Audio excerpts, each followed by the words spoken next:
spiritual yang dikenal dengan sebutan Simbah ini sampaikan peringatan bencana besar yang akan melanda tanah Jawa.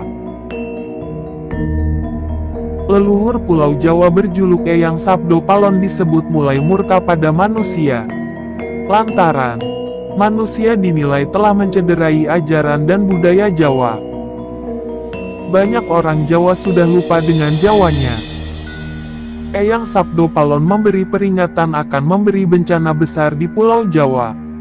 Menurut Simbah, Eyang Sabdo Palon benar-benar murka dengan ulah manusia.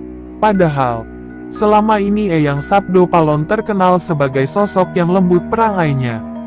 Namun, karena manusia kelewat batas, sosok tersebut tidak bisa lagi membendung kemarahannya. Sang leluhur Pulau Jawa itu menganggap, jika manusia saat ini telah mencederai ajaran dan budaya Jawa, manusia mulai melupakan bahkan meninggalkan ajaran dan budaya Jawa. Tak cuma itu, manusia juga telah berlaku serakah. Keserakahan yang dipelihara oleh bangsa manusia ini dinilai telah merusak tatanan alam. Manusia rusak, alam pun akan ikut rusak. Karena hal itu juga, Eyang Sabdo Palon bertindak untuk memberikan pelajaran bagi manusia penghuni Pulau Jawa. Ancaman itu berupa bencana besar yang disebabkan oleh angin, air, dan tanah. Beliau juga menyebut, pasukan Eyang Sabdo Palon yang terdiri dari angin, air dan entitas alam lainnya, siap bergerak untuk menerjang Pulau Jawa.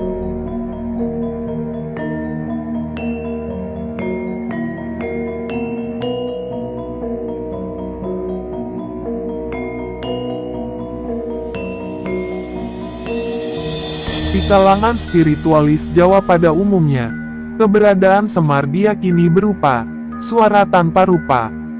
Secara khusus bagi yang memahami lebih dalam lagi, keberadaan Semar diyakini dengan istilah mencolo putro dan mencolo putri.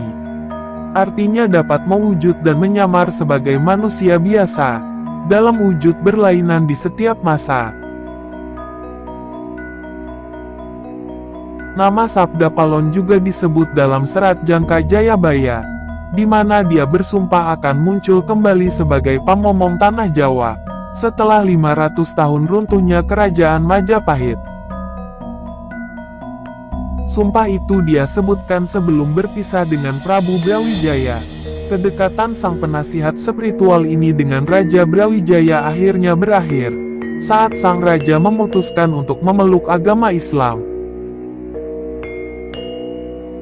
Salah satu syairnya atau pupunya memuat ramalan tentang kehancuran Islam di tanah Jawa, dan adanya malapetaka pasca 500 tahun keruntuhan Majapahit.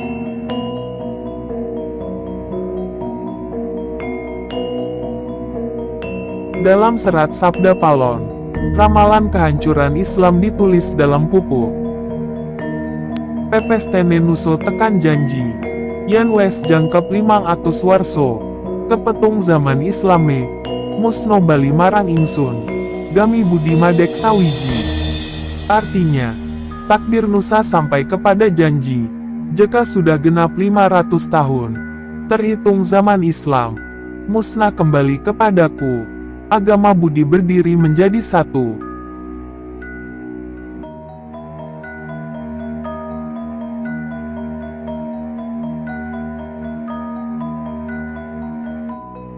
Selain itu, dalam serat Sabda Palon, kemunculannya akan ditandai dengan beberapa kejadian alam. Kulo damel pratondo, pratondo tembayan mamihar di Merapi, yen wes jebluk mili lahar.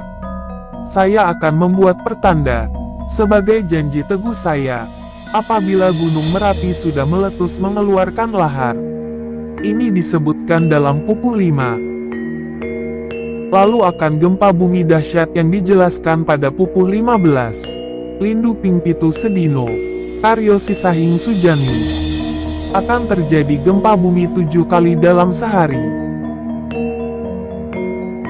Kemudian banjir bandang dalam pupu 7. Talin banjir bandang, jerune ngelepno jalmi. Banjir bandang yang akan datang. Kemudian tsunami dalam pukul 13, ombak munggah ing daratan. Ombak naik ke daratan. Termasuk wabah mematikan dalam pukul 11. Pagebluk ingkang winangkung leloro. Ngombro-ombro injeng sugeng. Sore praloyo. Akan datang wabah mengerikan merajalela di mana-mana. Paginya orang-orang masih hidup, sorenya banyak yang mati.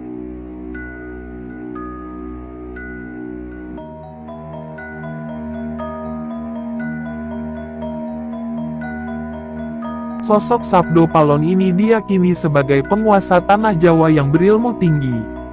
Kisah ini disebutkan dalam serat Dharma Gandul, Kitab Kesusastraan Jawa. Karya Ki Kalamwidi ini menyebutkan Sabdo Palon sebagai tokoh di dalam pewayangan yang bernama Semar. Sabdo Palon adalah penjelmaan Semar yang dikenal sebagai Mahaguru di tanah Jawa. Dia adalah titisan dewa dari Kayangan yang turun ke bumi menjadi punakawan.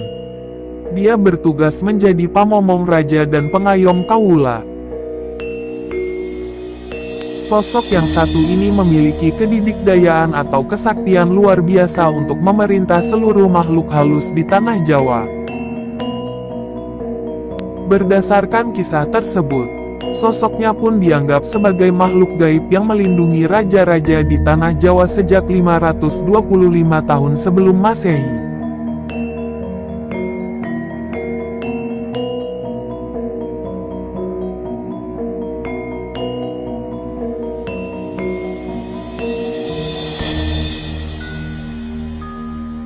Meski semua ini hanya sebatas ramalan orang-orang terdahulu, namun, adanya ramalan ini bisa mengingatkan kita, atau menjadi pitutur, supaya selalu waspada dan berhati-hati dalam menjalani kehidupan.